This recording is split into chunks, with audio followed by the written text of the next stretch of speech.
Welcome everybody to another edition of Capital Catch Up. Before we get started, I want to recognize our teachers. It is Happy Teacher Appreciation Week.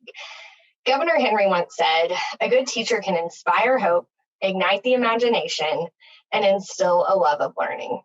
I can tell you personally, I have a fourth grader and a second grader, and I'm always in awe of the amount of inspiration that my educators put into my kids each year. But especially this year, my kids did a combination of virtual learning and blended learning, and the creativity that went into keeping that love of learning high was pretty magical to me as a parent watching it. So I know each of you stepped up so much this school year to inspire and ignite hope and instill a love of learning. So thank you. All right, now Capital Catch Up.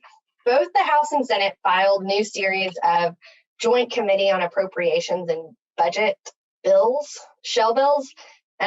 We use the lingo JCAB bills. Shell bills are kind of, wide open bills. They've been filed, but they don't have a lot of language in them yet. This could mean that we are closer to a budget announcement. We're just kind of watching and waiting. Sine Die, which is the last day of session, is Friday, May 28th. So we officially have 4 more weeks of session. Lots of bills were passed last week. House Bill 2030 was a bill that received a lot of attention. Beginning in 2022-23 academic year, high school students will have to pass the U.S. naturalization test. One little caveat that I think has not been talked about as much in the news is that the test began being given starting in 8th grade through high school. Students only have to receive a 60 out of 100, and they can take the test as many times as they want. So the way we kind of interpreted this bill is, while it's another metric that our students have to meet, it's more of a checkbox. It's not a standardized test. House Bill 2749, districts that receive more than $2,500 from the Reading Sufficiency Act remediation and intervention funds must spend at least 10% on professional development for teachers in grades K through 12 to address the science of reading. So just ensuring that our educators are getting as much professional development to support the kids in the classroom as it entails with reading. So this week, budget. We are meeting with legislators about budget priorities for education. As we talked about last week, amended bills that are going through the process either are being rejected by the original House that they came out of, or they're being accepted and passed. At this point, bills that have been rejected by the Senate or the House have not had a conference yet to kind of discuss, is there a compromise language that they can use to pass this bill?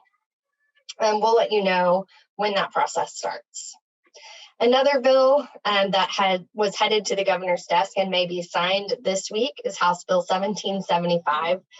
This bill has received a lot of attention too. It says that higher ed can't mandate gender or sexual diversity or counseling or any orientation or requirement that presents any form of race or sex stereotypes. In K through 12, it also provides 8 separate points that can't be required by teachers, administrators, or school districts. In short, it just says we can't teach about implicit bias or the long-term impacts of racism and sexism.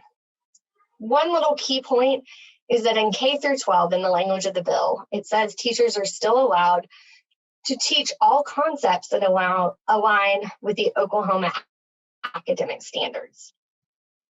Both of these, both the higher ed and state ed, and the Oklahoma State Regents for Higher Ed and the State Department of Ed will design the rules, and then the legislatures will vote to approve the rules. So that bill has headed to the governor's desk. So how can we step up this week? National Board Certified Teachers would only cost, reinstating our stipends would cost around $4 million.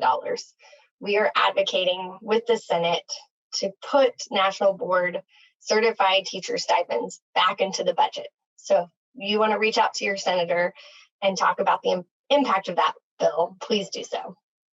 Also, you can let your legislator know what you would do with increased funding. How would that impact your classroom? And most specifically, how would it impact the kids in those classrooms? So thank you all so much for joining me this week. I hope you all have a great week, and I'll see you next Monday.